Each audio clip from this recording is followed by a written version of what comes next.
बेटी चुप क्यों हो? क्या बात है बेटी? यहां आओ, बैठो मेरे पास।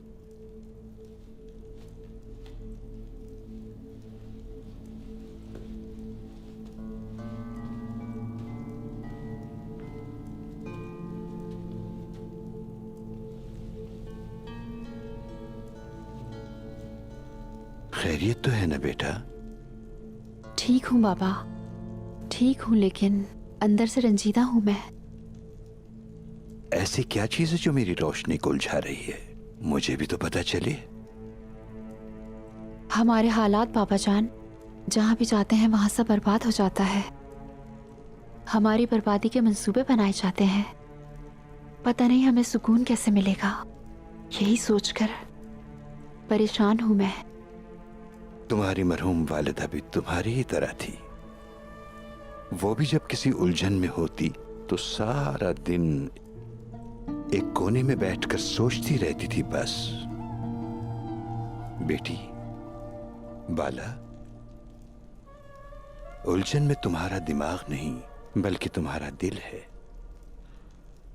तुम्हें मालूम है इंसान के अंदर खून भरा है, लेकिन इस खून को दिल चलाता है। जिस्म खून है और दिल मोती है। जिस्म लिफाफा है और दिल एक खत है। दिल एक ऐसी सरजमीन है जिसकी कोई सरहद नहीं है मेरी बेटी। जानती हो, ये तमाम बीमारियों के लिए शिफाओं की बूटी है मेरी बच्ची। अगर तुम्हें अपने दिल में इंसाफ मिल गया हो तो तुम अपने ज़मीर को पालोगे। अगर तुम्हें अपने दिल में इल्म मिल जाए तो तुम हिकमत पालोगे। अगर तुम्हें अपने दिल में शफकत मिल जाए तो तुम रहम पालोगे। अगर तुम्हें अपने दिल में प्यार मिले तो तुम बंदगी को पालोगे। जैसा कि तमाम जहानों के नूर रसूलुल्लाह सल्लल्लाहु अलैहि वसल्लम ने फरमाया, साफ दिल वाला और जबान का सच्चा सबसे अफजल है। लेकिन तुम्हारी उलझन ये नहीं है बेटी।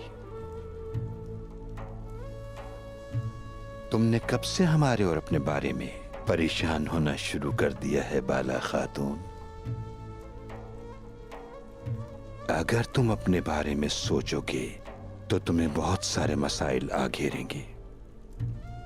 तुम एक मसाइल में गिरे इंसान होगे।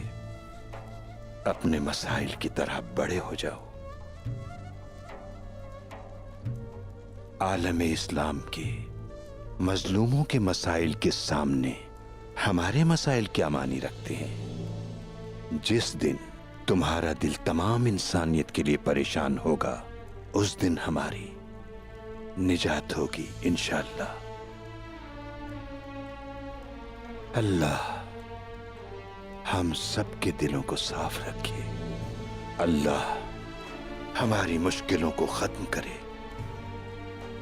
ताकि शैतान हमारे पाको साफ दिलों में न घुस सके और हमारा दिल हमेशा पाकीज़ा व साफ रहे बेटी। आमीन।